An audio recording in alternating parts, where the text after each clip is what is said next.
Hello everyone, this is Tawseek Haider with Voices of Resilience.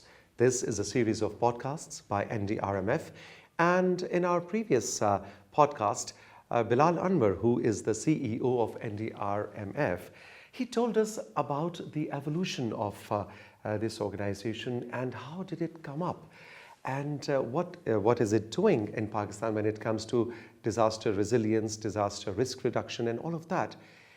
And if you remember, he mentioned Asian Development Bank. Asian Development Bank, ADB, has been really very instrumental in coming up with the idea of this fund. And also, still ADB is standing hand in hand with NDRMF in its future endeavors. So I and NDRMF thought that we should introduce you to the people behind Asian Development Bank and who are standing hand in hand with NDRMF. So today, of course, Bilal Anwer Saab, who is the CEO of NDRMF, is with us. Assalamu alaikum, Bilal Saab. Assalamu alaikum, very good morning. Good morning to you as well. But I'm not sure if you're watching this at night or in the morning, but if it's at night, good evening or good night, or maybe before we say good night to you, let me introduce you to some very interesting brain thought managers from Asian Development Bank, who is the country director in Pakistan of ADB, Mr. Yong Ye. Hi. Hi. Should I say good morning or good evening? Good day and good night. Good day and good night. Thank you for taking out time for this podcast. Bilal Saab, in the last podcast you mentioned and you were really all praised for ADB. Tell us a little more about that. How did this idea come up? Did it come from ADB or was that NDRMF and ADB came in as a support? How did this happen?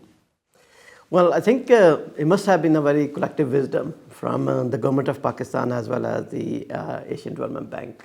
But I want to take an opportunity just to mention that whoever the people were behind it and the institutions behind, they were really the visionary people, because if I contextualize it in the Pakistan's climatic and disaster challenges, we always know that there are disasters, and after every disaster there is a kind of a set of measures and set of activities are triggered. But then there was a point in time when ADB and the government of Pakistan actually took a step back and they thought that, okay, but this is fine, but we have to look more proactively. And disaster risk reduction is the new science, and that science has to be instituted in Pakistan. So ADB came forward with the technical and the financial support. The government of Pakistan responded equally, and then that basically resulted into existence of a National Disaster Risk Management Fund. Is this the dream which is coming true? Yes, okay. I'm very proud that ADB has made such a setup in the country. And indeed, as Bilal said, the Pakistan is so prone to the disasters, right? I remember, for example, the 2010, 2014 had the flood here. So seeing this issue every time after flood, they also takes much time to do the assessment, preparation, and response. So ADB has thinking to mitigate the risk. So therefore, we come up with the idea to help the country to create this NDRMF. Two purposes. One is very much try to do the upfront risk mitigation. Another one is also improve the preparedness for the disaster. So therefore, we can be much quicker responding to the flood disasters if it happens. Now the COP28 is around the corner, happening in Dubai. What two major advices would you want to give to NDRMF or the government of Pakistan? What should be Pakistan's approach when we go and enter COP28 in a couple of months now? Yeah, I would start to say that the climate change issue is not any single developing country can cope with. So need collaboration. So in that sense, international community need to come up to provide their support in this regard. I'm pleased to know that this Loss and Damage Fund was set up in COP27. While we still have some way to go, some work to do to eventually get the pledges and contribution into this fund. But I would like to say for Pakistan, being very vulnerable to the disaster and being a developing country facing a lot of economic challenges, it is important for the country to really develop certain institutional mechanism, build its capacity, and identify leading agency to undertake the preparatory work to capital on these funds. Okay, so in this sense, I would say the NDRMF, they have gone through a process. They implemented the first phase of our project in all the vulnerable regions in Pakistan. So they have created certain institutional capacity, set up accountability mechanism, and also their own system and procedures. I know, it's not ideal, not perfect compared with our expectation, but I'm pleased to note that the NDRMF has initiated quite some reform and also streamlined its own business process as well. So I take that as a very positive thing. So what I want to say is that all this make the NDRMF very advantageous position in supporting the country to deal with the challenges of climate change, to mainstream the climate change consideration into the overall development process in the country, and also to help the country to tap on the potential from the lost and damaged funds. What kind of, Bilal Saab, what kind of support is ADB giving to NDRMF when you plan with your team and of course with Governor Pakistan to go to COP28?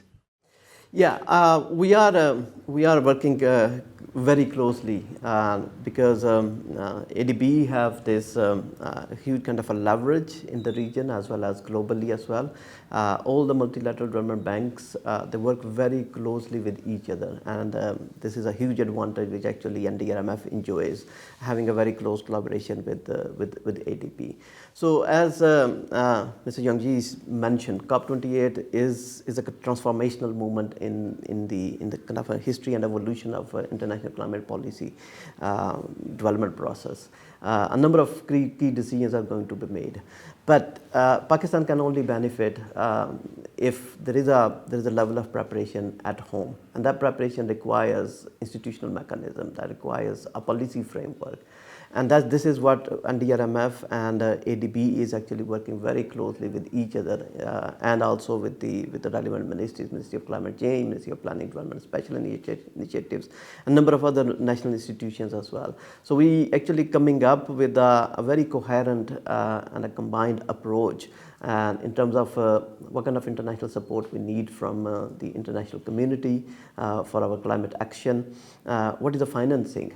And we want investments. I mean, not only the loans and all kind of financing, but I think the concessional financing is very, very important in this whole process.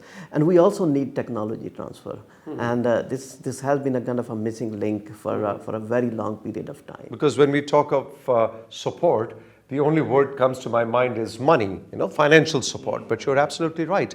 Technical support, technological support is also very, very important. No, absolutely, absolutely. I mean, what I personally believe that the great breakthroughs in dealing with the disasters, disaster control, disaster risk reduction, climate action, adaptation, mitigation, that is going to be originating out of tech solutions. And I think that's where we need support from international community, and we're working with ADB on these fronts as well. And I think that's what we need, and that's why we are very much excited to go to the COP in a much more preparatory mode and benefit to the extent possible.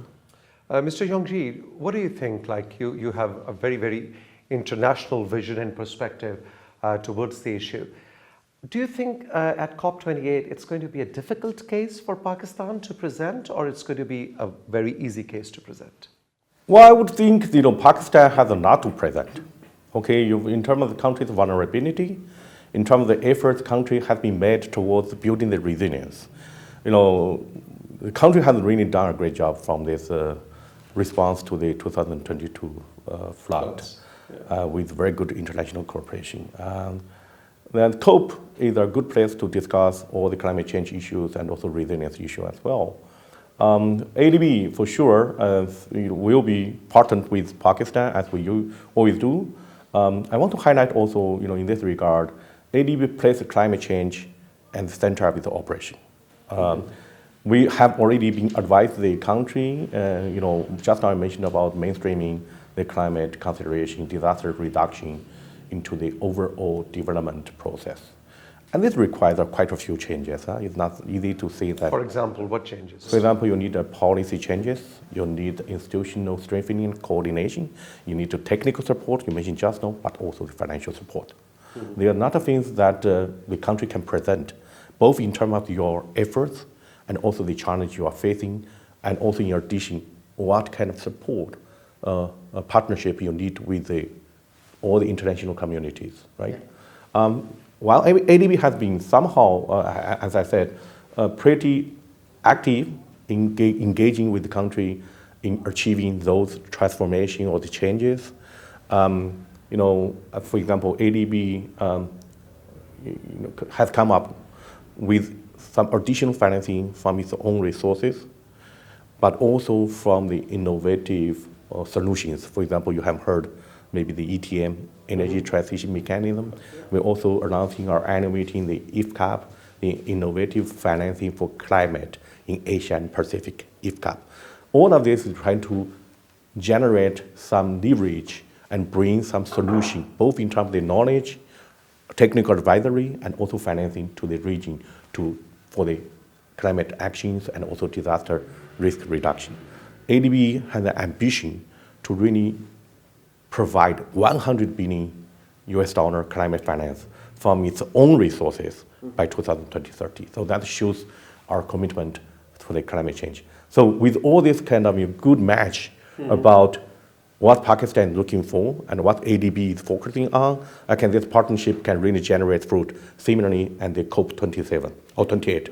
We are putting dedicated pavilions. That one is dedicated for ADB, and also another one jointly with other MDBs.